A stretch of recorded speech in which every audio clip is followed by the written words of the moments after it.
The email arrived at 3:17 a.m. I know because the insidious blue light of my laptop screen was the only illumination in my cramped room, and the numbers on the bottom right seemed to mock me with their precision. Northwood University scholarship update. My breath hitched. Not again. Please, not again. My cursor, a trembling white arrow, hovered over the subject line. It wasn't shock this time, not the raw, incredulous agony of the first time, or the desperate, clinging hope of the second. This was a cold, familiar dread, settling in like an old coat, one I'd hoped I'd finally outgrown and thrown away. My finger twitched, clicked. The sterile, impersonal language swam before my eyes. Regret to inform you, unprecedented number of applicants, difficult decisions, budgetary constraints. The usual symphony of bullshit, orchestrated to crush dreams with maximum efficiency and minimum culpability. The scholarship, my meticulously earned, desperately needed scholarship to Northwood University, was revoked. Again, my stomach didn't just knot, it felt like it was trying to digest itself. Years of work, of scrimping, of existing on instant ramen and sheer willpower, all for this. All for them to snatch it away with a few careless keystrokes. Then, something else. A flicker, not a memory, not exactly. More like an echo in an empty room. A blinding flash of light, not from the screen, but behind my eyes. Numbers. Complex algorithms, stock market tickers, lines of elegant, potent code, scrolling past with a speed that should have been incomprehensible yet felt familiar. Then, gone. Just as quickly, the phantom images receded, leaving me blinking at the damning email, the cursor blinking back, steady and indifferent. I pushed the weirdness down. This wasn't the time for a breakdown. This was time for a... Well, I didn't know what it was time for anymore.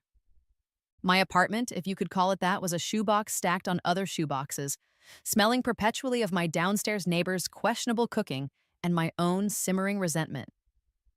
The peeling wallpaper, a sickly yellow, seemed to weep in sympathy. Northwood, with its ivy-covered promises, was a world away from this. A world they kept dangling just out of reach. I picked up my phone, the cheap plastic cool against my clammy palm. My finger, still trembling slightly, dialed the familiar number for the Northwood admissions office. It rang 5 times before a crisp, professional voice answered. Northwood University admissions. How may I help you? I took a breath, kept my voice even. This is Anya Sharma. I'm calling about my scholarship. There seems to be an issue. The practiced platitudes began. Miss Henderson, or whatever her name was today, was so sorry to hear that. She understood my disappointment. She offered to look into it. The hold music was a Vivaldi piece, probably chosen to inspire lofty thoughts, or perhaps to mock the financially challenged with its effortless elegance. She came back on the line, her voice still perfectly modulated, perfectly unhelpful. Yes, Miss Sharma, as the email stated, due to unforeseen budgetary reallocations and an exceptionally competitive pool this year. Budgetary constraints, Miss Sharma. The same tired line they'd used before. My future. A line item they could just delete. My voice, however, was dangerously calm. Miss Henderson, this is the 3rd time Northwood has offered me a full scholarship and then rescinded it, citing vague reasons. Could you perhaps offer a more specific explanation? A slight pause, a digital rustle of papers. I'm afraid the information I have is what was communicated in the email, Miss Sharma. These decisions are made at a higher level. Higher level, always a higher level, faceless, unaccountable. I see, I said, my voice still quiet. Thank you for your time. I ended the call before the carefully constructed dam of my composure could crack. The flashes came again, stronger this time. The intricate web of numbers, the sudden intuitive understanding of financial leverage, of systemic weaknesses. It wasn't just an echo. It felt like knowledge, hardwired into my brain. Knowledge I shouldn't possess. Knowledge that whispered of possibilities far beyond begging for scraps from Northwood's table. Despair was a luxury I couldn't afford, not anymore. This time, something different sparked in its place. A cold, hard resolve. The audacious thought, once a fleeting whisper, now solidified. This time, they wouldn't just hear from me. they'd answer to me. The scene shifts, the lighting in my mind dims to the sepia tones of memory. I'm speaking from the now, but looking back, the words tinged with the bitter knowledge of how that first story ended. We weren't poor in the dramatic, hand-wringing way you see in old movies. We were the quiet kind of poor, the kind where the bills always loomed larger than the paychecks, where new clothes came from thrift stores, and dinner was often potatoes, three ways, but always somehow, with a side of hope, mostly served up by Gran. Gran. She was the one who first saw the spark in me. While Mom worked double shifts as a cleaner, her hands raw and her smile weary, Gran would sit with me at our small, wobbly kitchen table, the smell of old textbooks that were my only escape mingling with the scent of her cardamom tea. She'd listen to me dream, her eyes, the color of warm honey, crinkling at the corners. "You've got a fire in you, Anya Betty," she'd say, her voice a soft rumble. "Don't let anyone put it out." Northwood University. I first heard the name when I was 12, reading a tattered library book about famous scientists. An alumnus, a Nobel laureate, had gone there. The pictures showed Gothic buildings, sprawling green lawns, students who looked like they held the world in their confident hands. It became my Oz, my personal Everest, a symbol of everything I wasn't but desperately wanted to be. Escape, knowledge, a future where I wasn't defined by the shabbiness of my zip code. My intelligence was a given, a hungry thing that devoured books and concepts with equal ferocity. But intelligence alone doesn't pay tuition fees. So, I worked, relentlessly. Every spare hour, every ounce of energy poured into grades, into extracurriculars that might look good on an application, into a single, towering dream. Gran believed, Mom hoped, though fear often clouded her eyes. The strain of our finances, of my consuming ambition, was a quiet undercurrent in our small household. The memory is so vivid, it almost tastes sweet even now. The acceptance letter, the first one, arrived on a Tuesday. Thick, creamy envelope. Northwood's crest embossed in gold. I remember my hands shaking so badly I could barely tear it open. Full scholarship. Full! It wasn't just a piece of paper, it was a key, a lifeline. The joy in our tiny apartment that day could have lit up the whole city. Gran cried, actual tears rolling down her wrinkled cheeks, muttering prayers of gratitude. Mom hugged me so tight I thought my ribs would crack, a rare, unburdened smile transforming her face. For a few weeks, the world was bright. Sacrifices, mine, Mom's, Gran's. They had all been worth it. Then came the email, almost identical to the one I'd just received in this new life. Regret to inform you. Exceptional circumstances. Reevaluation of financial aid packages. I was naive then. I called bewildered. I begged. I sent letters, testimonials. The excuses were vague, impenetrable. A Dean Thornton, whose name was on the bottom of the letter, became the faceless embodiment of institutional betrayal. He never responded directly. The impact was devastating. It wasn't just the loss of the scholarship, it was the shattering of a fundamental belief that hard work and merit would be rewarded. The world, which had briefly seemed full of promise, snapped back to its default setting, indifferent and often cruel. My voice in these recollections is flatter, the confessional tone edged with the weariness of battles fought and lost. Life after that first cancellation was a blur of soul-crushing jobs. Stocking shelves until my back ached, serving lukewarm coffee to impatient customers, the smell of grease and defeat clinging to me like cheap perfume. Northwood became a bitter taste in my mouth. But the dream, stubborn and resilient, refused to die completely. It just went underground, biding its time. Night classes at the community college. Textbooks bought with hoarded tips. Sleep became a rationed commodity. Days bled into nights. Coffee and ramen. Rinse, repeat. The fire Gran spoke of dwindled to an ember, but it still glowed faintly in the dark. Years passed, 2 to be exact. I was older, harder, the soft edges of youthful optimism chipped away. But when Northwood's application window opened again, something compelled me to try. Maybe it was defiance. Maybe I was just a glutton for punishment. The reapplication process was grueling, reopening old wounds. Then, the impossible. Another thick, creamy envelope. Another scholarship. Disbelief warred with a cynical, cautious hope. Had they made a mistake? Would they snatch it away again? This time, the joy was tempered with a heavy dose of skepticism. I told myself it was real, but a part of me was already bracing for the fall. This is where the memories get fragmented, the edges blur. Present tense intrudes as the immediacy of that final trauma resurfaces.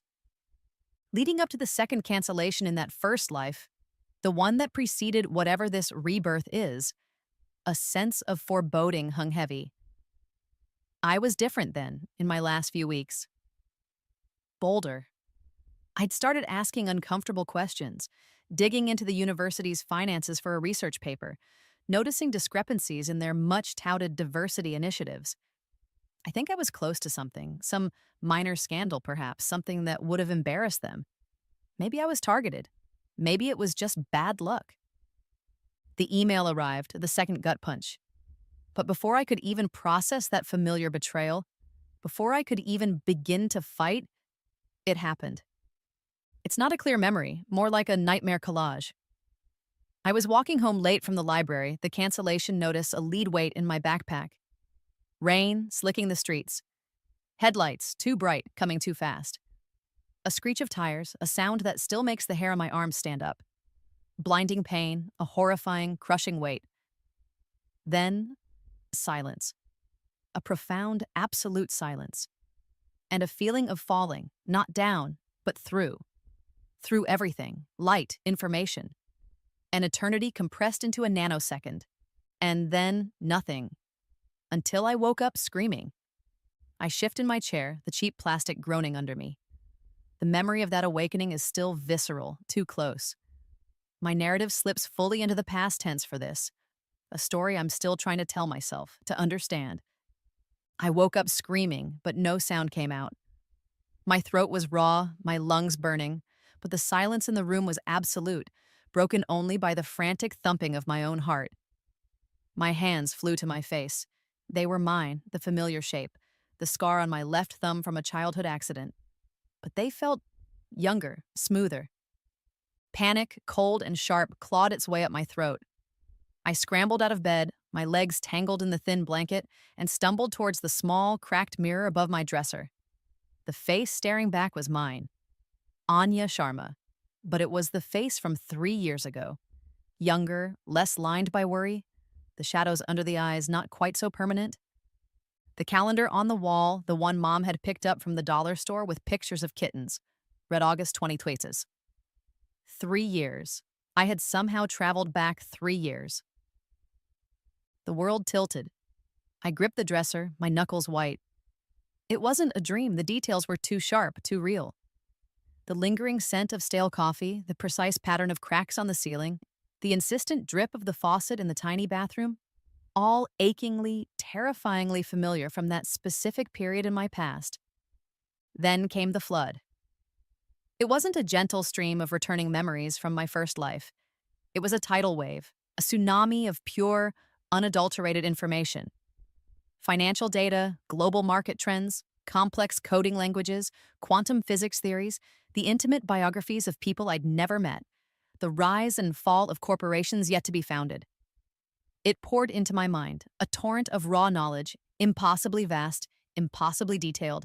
It felt like my skull would crack open from the pressure. I collapsed onto the floor, gasping, clutching my head. This wasn't just remembering my past life. This was something else.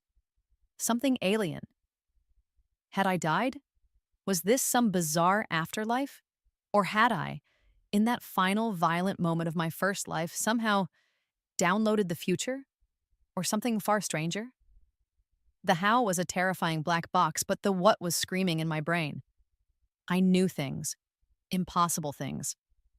My first coherent thought, once the initial deluge slowed to a manageable, though still overwhelming torrent, wasn't about revenge. It wasn't about Northwood. It was a desperate, primal need to make sense of it, to survive it, and then a flicker of the old, stubborn Anya to secure my future.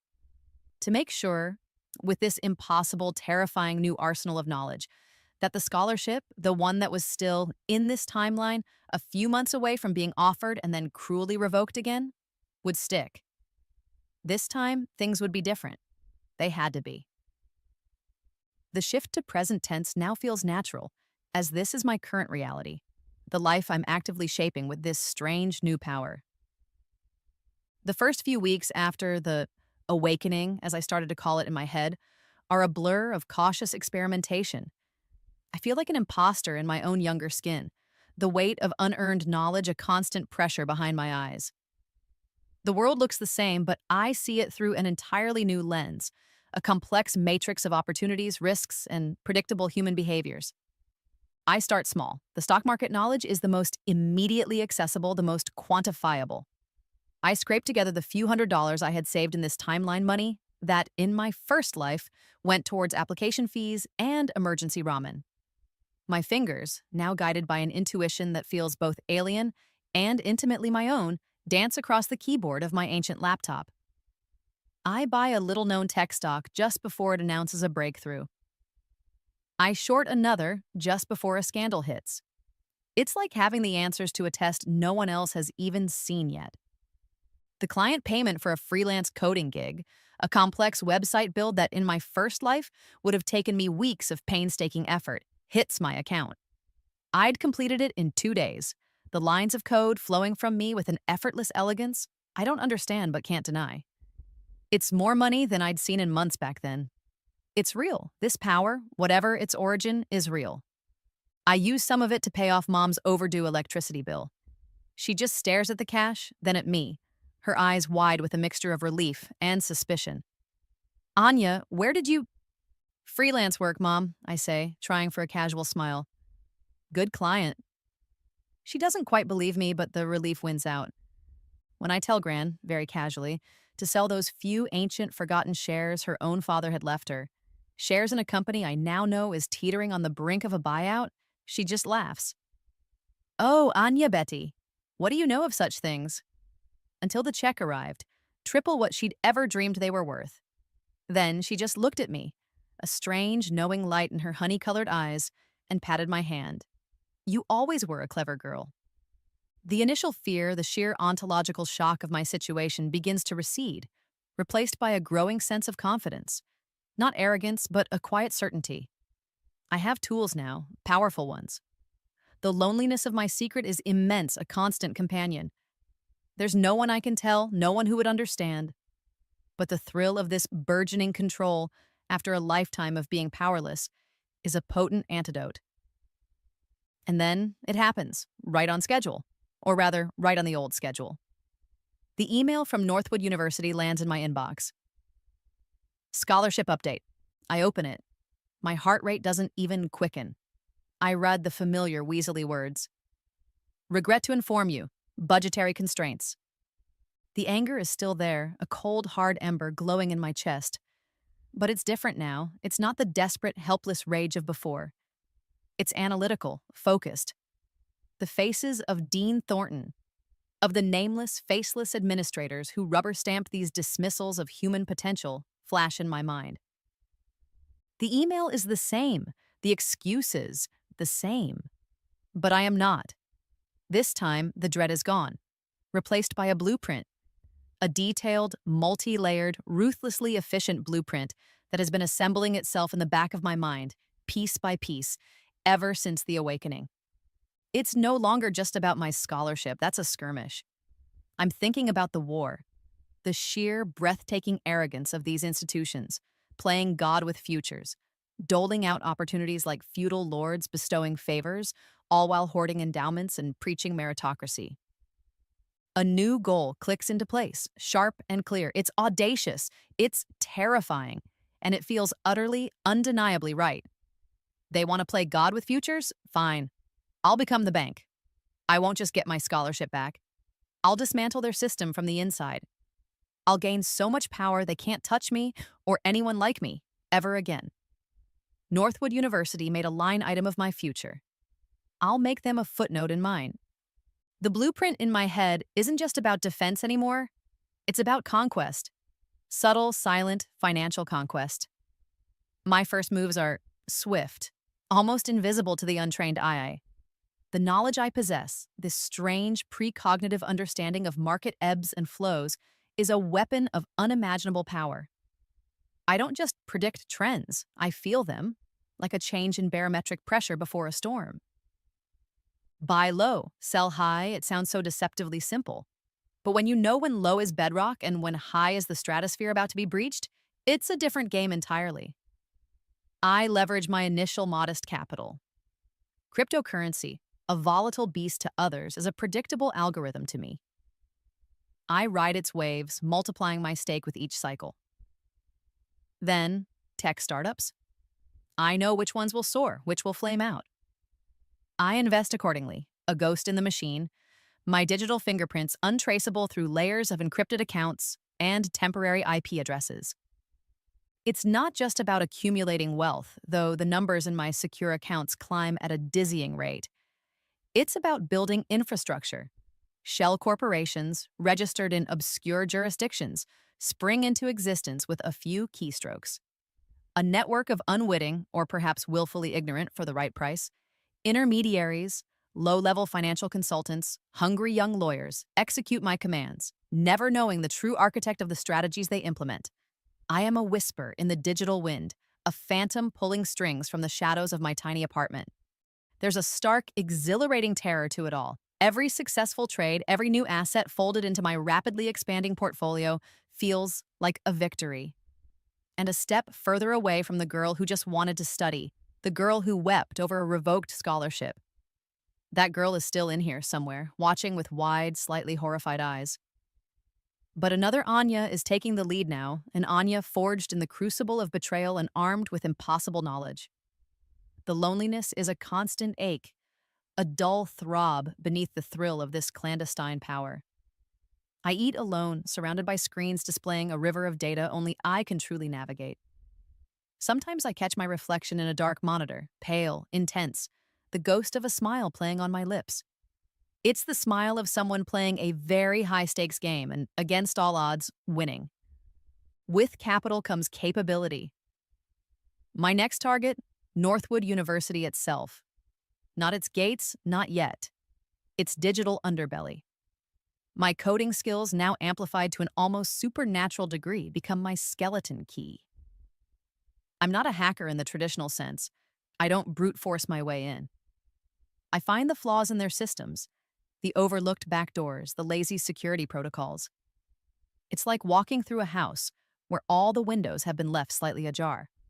Night after night, fueled by cheap coffee and an increasingly expensive brand of righteous fury, I delve into their servers. Financial records, board meeting minutes, internal memos, donor lists, endowment portfolios. It's all there, a sprawling, tangled mess of ambition, hypocrisy, and carefully managed public relations. I discover the hidden endowments, the questionable investments in industries that would make their PR department weep. I map out the real power players, not just the public-facing Dean Thorntons, but the influential alumni, the corporate sponsors, the old money families who treat the university as their private fiefdom. The information I gather is meticulously cataloged, cross-referenced, stored in encrypted drives that exist only as fragmented data across multiple cloud servers accessible only by me. I learn their pressure points, their vanities, their secrets. It's like dissecting an enormous, complex organism, laying bare its vulnerabilities. During one late-night trawl, a name catches my eye. Professor Alastair Finch, former head of the ethics department, recently and very quietly retired. His digital footprint shows a history of challenging the administration on financial transparency and donor influence. He was silenced, pushed out. A potential ally? Or just another casualty? I file his name away. The thought of an ally is tempting, but my paranoia, a newly acquired but fast-growing instinct, keeps me isolated. For now, I am a ghost, and ghosts work alone. The deeper I dig, the clearer the picture becomes. Northwood isn't just an institution of learning, it's a business, a brand, a complex ecosystem of power and influence.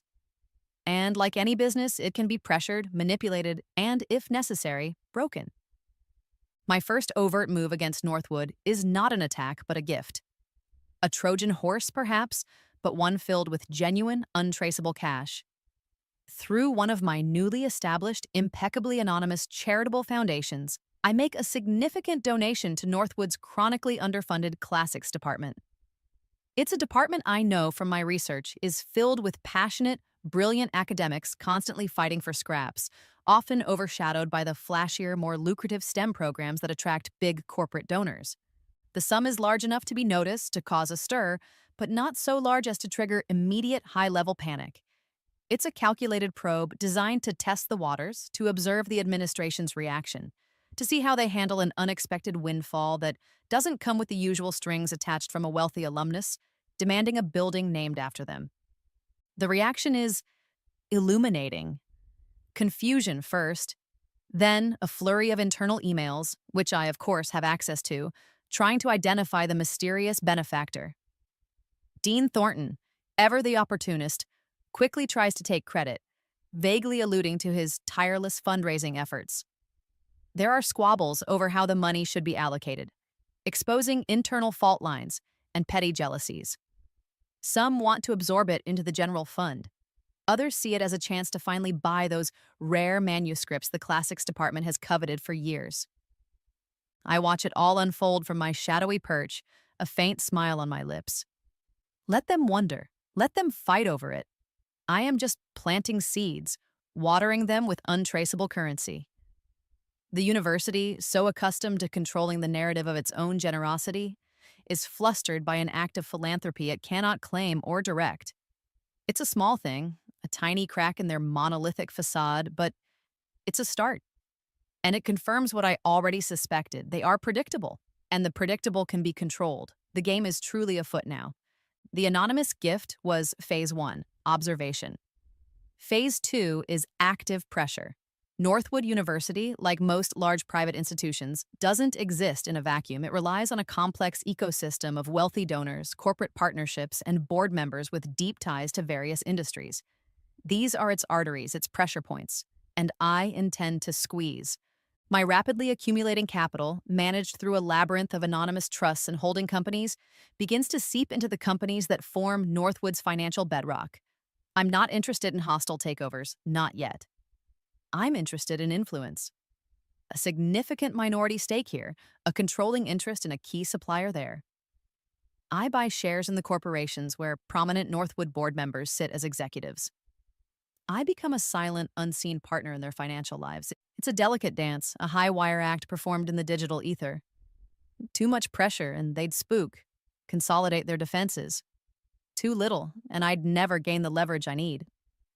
My days are a blur of market analysis, encrypted communications with my network of brokers, who know me only as Oracle, a moniker one of them jokingly bestowed, unaware of how close to the truth it is, and strategic planning that would make a chess grandmaster weep. One of my brokers, a young, ambitious man named David Chen, calls me, his voice a mixture of awe and barely concealed fear. Oracle, he says, his voice tight. This last move on Axiom Corp, it's aggressive. Their CEO, a Mr. Henderson, is also on the Northwood University board. Are you sure about this? Mr. Chen, my voice, filtered through layers of vocal modulation software, is calm, devoid of emotion. My certainty is why you are so well compensated. Execute the trade. He gulps audibly. Yes, Oracle. I lean back in my worn chair, a ghost of a smile playing on my lips. Mr. Henderson of Axiom Corp? One of Dean Thornton's staunchest allies on the board. Soon he'll have more pressing concerns than protecting Thornton's outdated notions of university governance. He'll be too busy answering to his new, very active, and very demanding anonymous shareholder. Me. The ripples start subtly. A board member at Northwood, a magnate in the shipping industry, suddenly finds a significant portion of his company's stock being bought up by an unknown entity, driving the price in unpredictable ways. Another, a prominent philanthropist, discovers her family's private equity firm is facing an unexpected challenge from a new, aggressive investor group that seems to anticipate her every move. These incidents, isolated at first, begin to form a pattern. Whispers start to circulate in the rarefied air of Northwood's endowment committee meetings and exclusive donor dinners. There's a new player in town, a financial force of unknown origin, moving with uncanny precision and seemingly limitless resources. Dean Thornton, initially dismissive, starts to look harried. The pressure isn't coming directly at the university yet, but its key supporters are feeling the heat, and their discomfort is beginning to travel up the chain of command. I listen to their recorded meetings. Their security, while better than the general servers, is still laughably inadequate against my unique skill set. This Oracle character, or whatever they're calling themselves, one portly trustee, a Mr. Albright, grumbles, his voice raspy. They're causing chaos in my sector. My partners are spooked. And Henderson at Axiom is practically having a meltdown, another chimes in. Says he's facing a proxy fight from an investor he can't even identify. Dean Thornton clears his throat. Gentlemen, ladies, while these external market fluctuations are concerning, I assure you Northwood's own financial position remains robust. We must not be distracted by phantoms. Phantoms. He has no idea how right he is. I am a phantom, yes, but I am also the storm gathering on their gilded horizon. Their carefully constructed world built on connections, inherited wealth, and mutual backscratching is about to be thoroughly disrupted. The time for whispers is over. It's time to give the phantom a voice, albeit a carefully controlled one. I can't remain entirely in the shadows if I want to steer the ship. I need them to know someone is at the helm, even if they can't see my face, and I orchestrate a situation. Mr. Albright, the trustee whose sector I've been strategically disrupting, is facing a critical shareholder vote. Through my various holdings, I now control a decisive block of shares. His company's future, and by extension his own comfortable position, hangs in the balance. A meeting is requested by his frantic legal team with the representatives of the new primary investor group. My terms are simple. The meeting will be via secure video conference, no recordings, other than my own, of course, and only Mr. Albright and the chairman of the Northwood board, a venerable old hawk named Marcus Thorne, are to be present from their side. They agree, their options limited. The video call connects. I use a heavily filtered image, a neutral androgynous avatar. My voice modulated into an unidentifiable monotone.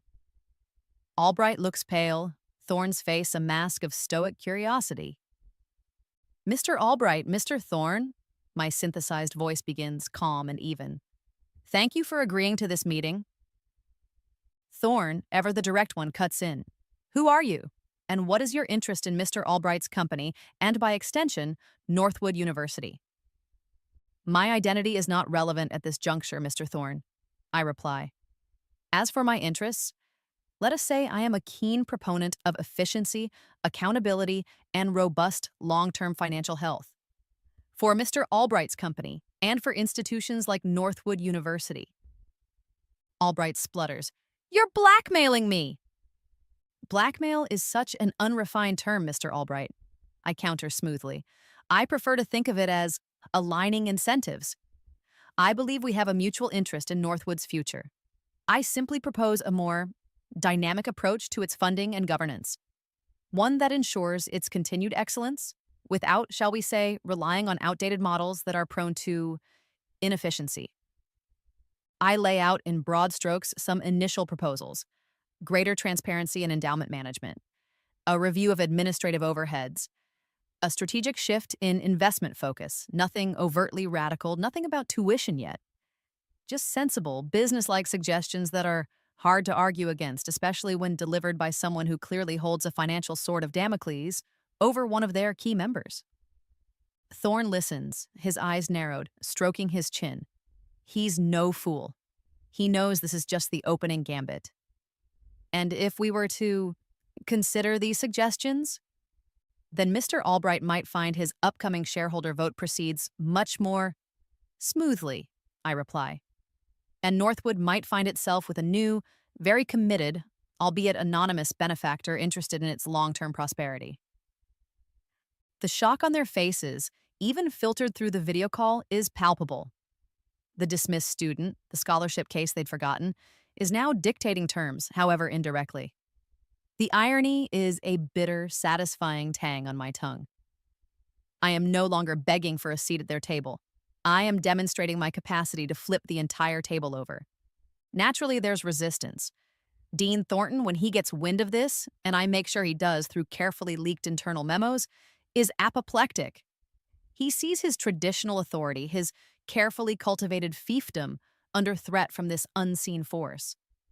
He rallies his remaining allies on the board, the old guard who are suspicious of any change, especially change dictated by an anonymous entity with a seemingly endless supply of cash and an unnerving understanding of their weaknesses. "This is an outrage," Thornton thunders in one recorded emergency board meeting I tap into. His voice is practically shaking with indignation. "We cannot allow Northwood's policies to be dictated by some shadowy puppet master. This oracle is trying to undermine the very foundations of this esteemed institution." Esteemed institution. The same one that casually crushed futures with boilerplate rejection letters. The negotiations are conducted through Thorne, who, despite his initial wariness, is pragmatic. He sees the writing on the wall, or rather, the numbers on the balance sheets of the companies I now influence. He becomes my reluctant intermediary. For every objection Thornton and his faction raise, I have a counter. They cite tradition, I cite fiscal responsibility. They appeal to academic freedom. I point out that financial insolvency is the greatest threat to that freedom. They try to unmask me. I tighten my digital security and remind them, through Thorne, that my cooperation is contingent on my anonymity. My arguments are backed by irrefutable financial logic, by detailed projections, and by the unspoken, ever-present threat of withdrawing the financial oxygen I've begun to pump into their interconnected corporate interests. It's a chess game played with billions of dollars and the future of an institution as the prize. And I, the girl who once couldn't afford textbooks without a scholarship, am steadily, methodically pushing their king into a corner. The strain is immense. I barely sleep, existing on caffeine and the sheer adrenaline-fueled intensity of it all. But with each successful counter, each concession wrung from their reluctant hands, my resolve hardens. The moment comes as I knew it would. Northwood, for all its hoarded wealth, has overextended itself on a series of vanity projects championed by Dean Thornton. A new, state-of-the-art sports stadium nobody asked for, an ill-advised overseas campus that's bleeding money. Simultaneously, a major, long-standing corporate donor, one whose board I've been quietly infiltrating, announces a sudden and strategic withdrawal of its annual multi-million-dollar contribution. The timing is, of course, entirely coincidental. My coincidence. A financial precipice looms. Panic flutters through the hallowed halls of Northwood's administration. They need a massive infusion of capital, and they need it now.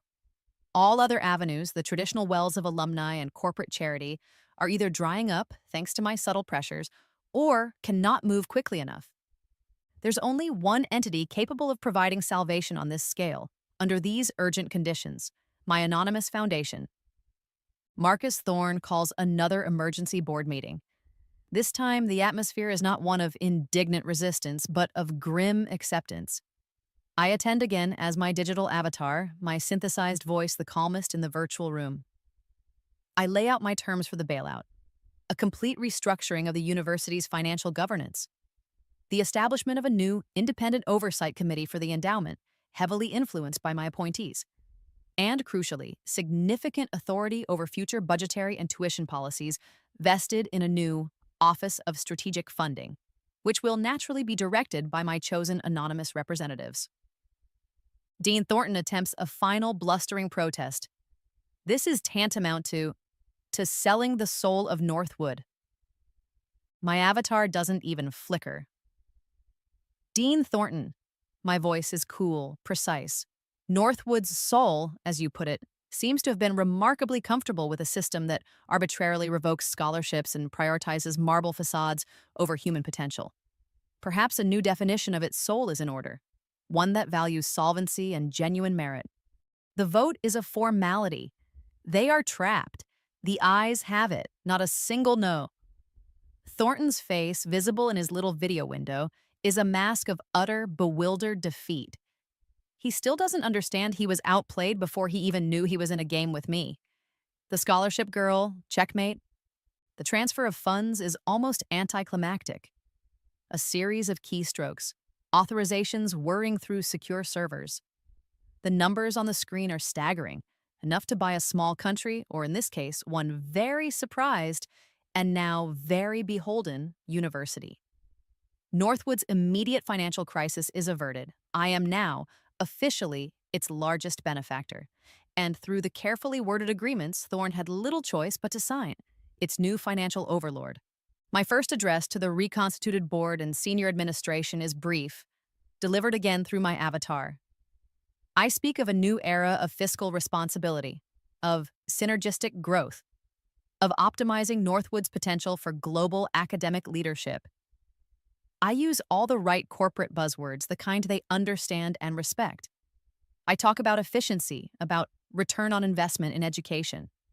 I talk about everything except the one thing that's truly on my mind. No direct mention of tuition hikes for the general student body. Not yet. Let them absorb the initial shock. Let them get used to the new order. Weeks pass, my control solidifies. The new oversight committee is in place, staffed by brilliant, ruthless financial minds I've headhunted from around the globe, all loyal to the anonymous oracle who pays their exorbitant salaries. The Office of Strategic Funding is operational. Dean Thornton has been encouraged to take an extended sabbatical, from which he is unlikely to return to any position of real power. Then, the announcement drops, like a precisely calibrated bomb. Northwood University's tuition fees for all new incoming undergraduate and postgraduate students will be increased by 35%, effective the next academic year. The official statement, crafted by my team and issued by the university's now very compliant PR department, speaks of reflecting the enhanced value of a Northwood education, ensuring premier resources and faculty, and investing in a world-class student experience. The predictable outrage erupts. Student forums explode. Faculty issue concerned statements. Rival universities make sanctimonious noises. The media has a field day, an anonymous benefactor, now an anonymous tyrant. Simultaneously, almost as a footnote in the initial furor, another announcement is made: the establishment of the Sharma Future Leaders Program. This program, endowed with a sum that dwarfs anything Northwood has ever seen for scholarships, will offer full tuition, board, and living expenses to hundreds of exceptionally talented students from underprivileged backgrounds each year. The selection criteria are rigorous, focused entirely on merit and need. The process is transparent, managed by an independent board I personally oversee. And the scholarships are contractually uncancelable, ironclad. The headlines scream, confusion reigns. Outrage at the tuition hike battles with grudging admiration for the unprecedented scale and generosity of the Sharma program. In the quiet of my new, discreetly luxurious, and untraceable office far from campus, an office that is mine only in the digital realm, I signed the final charter for the Sharma Future Leaders. The irony is not lost on me. They took mine. A single lifeline. I'm giving back 100-fold, but on my terms, the terms of a queen, not a beggar. Was it petty, this tuition hike, this flexing of financial muscle? Maybe a part of it. Was it effective? Absolutely. Sometimes you have to burn down the old, rotting structures to let something new, something stronger, have a chance to grow. And the new Northwood, leaner, more focused, and acutely aware of where its funding truly comes from, will be a very different institution, my institution. The campus, and indeed the wider academic world, does not take the news quietly. My carefully constructed anonymity means Anya Sharma is not the public target. Instead, it's the shadowy new benefactor, the faceless corporate influence that becomes the villain in countless op-eds and angry student blog posts. Northwood's hallowed green quads, usually serene, now host noisy protests. Chants of education, not exploitation. And who owns Northwood? Echo off the Gothic architecture. I watch it all, a detached observer, scrolling through the heated online debates, the grainy footage of student rallies. It's a strange sensation to be the unseen cause of so much visible turmoil.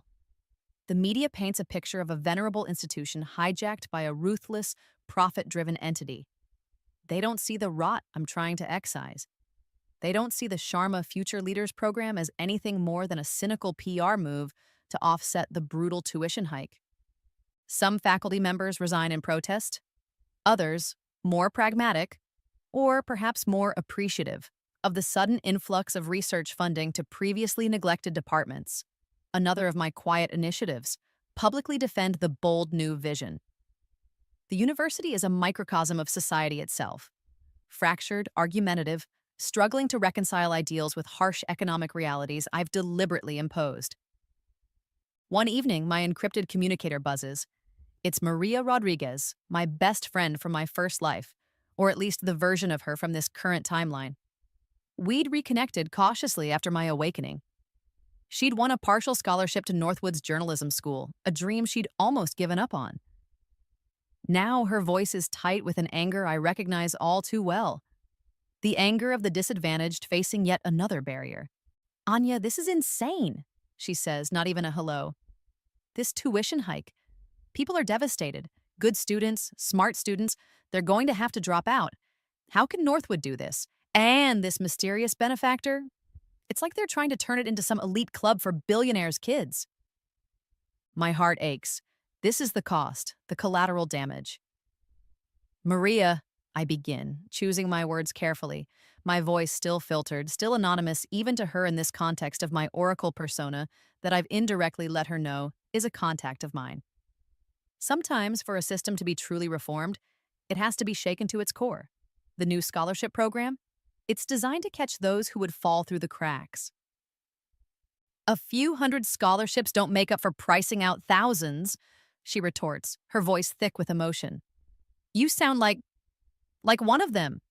The people who run this place who don't care about actual students." "No, Maria," I say, my own voice softer than I intend, the filter barely masking the weariness. "I'm the one who makes the rules they now have to follow. It's a different perspective." Her silence on the other end of the line is more damning than any argument. The chasm between the Anya she knew and the force I've become feels impossibly wide. Dean Thornton, stripped of his power and languishing on his forced sabbatical, attempts one final pathetic gambit. He requests a meeting not with my avatar, but with the official and entirely figurehead director of my primary foundation. I grant it, curious. I watch, of course, through the director's discreet lapel camera. Thornton looks diminished, his usual bluster replaced by a desperate, wheedling tone. He appeals to the Foundation's moral responsibility, its duty to Northwood's legacy. He speaks of tradition, of the soul of the university he claims I'm destroying. He even hints vaguely at uncovering the truth behind this hostile takeover, a threat as empty as his former pronouncements of authority. My appointed director, a sharp, impassive woman I'll call Miss Evans, listens patiently, her expression unreadable. When Thornton finally winds down, his arguments exhausted, Miss Evans leans forward slightly. "Dean Thornton," she says, her voice cool and precise, "your definition of Northwood's soul seems to involve a remarkable tolerance for inefficiency, cronyism, and a system that actively disadvantages students based on their financial standing. A system that, I might add, saw fit to rescind Miss Anya Sharma's scholarship on multiple occasions under your tenure. A curious definition of soul. Wouldn't you agree?" The blood drains from Thornton's face at the mention of my name, the name of the insignificant student he'd dismissed years ago, now clearly linked in his mind to this cataclysm. He stammers, speechless. Miss Evans continues, relentless. "The new Northwood Dean will be built on transparency, merit, and fiscal strength. Your legacy, I'm afraid, will be a footnote, a cautionary tale. Thank you for your time." He doesn't bluster. He doesn't threaten. He just seems to deflate. The fight is gone.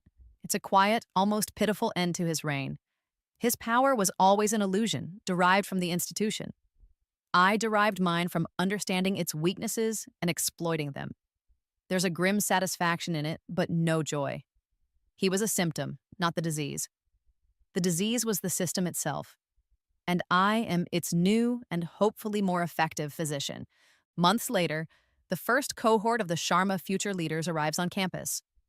The furor over the tuition hike has subsided into a grudging, uneasy acceptance, particularly as the tangible benefits of the new funding, upgraded labs, smaller class sizes in certain departments, more research grants, begin to materialize.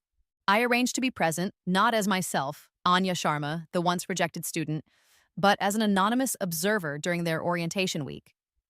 I watched them from a distance. A young woman from a remote village in Appalachia, her eyes wide with a mixture of awe and determination. A brilliant young coder from a crowded inner city project, already debating complex algorithms with a Nobel laureate professor I'd helped recruit. A budding artist whose portfolio nearly made me weep with its raw talent, who would never have afforded even the application fee without the program.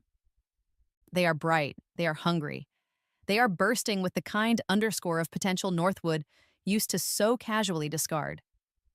In their eyes, as they look around the historic campus that is now truly open to them, I see the girl I used to be, the one who just needed a chance, a single unbroken promise.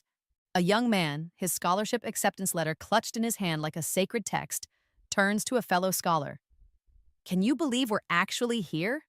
he says, his voice filled with a joy so pure, it makes my chest ache. Someone actually believed in us. Someone did. It wasn't the institution. It was me.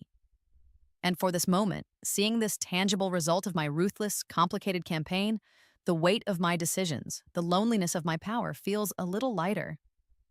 This part, at least, is unequivocally right. This part makes sense. I stand at a window in a discreet building I now own just off campus, a building that houses the quiet, unacknowledged nerve center of my Northwood operations.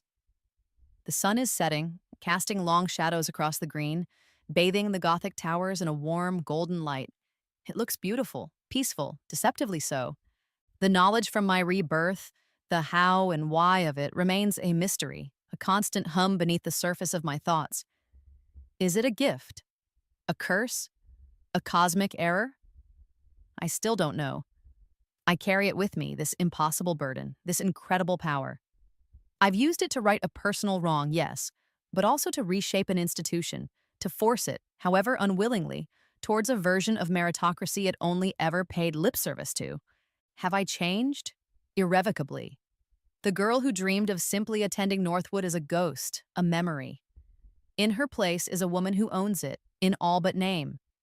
A woman who understands power, not as an abstract concept, but as a tool, a weapon, a responsibility. The path I've walked has been morally gray, littered with compromises and collateral damage. Maria's disappointed voice still echoes in my ears sometimes.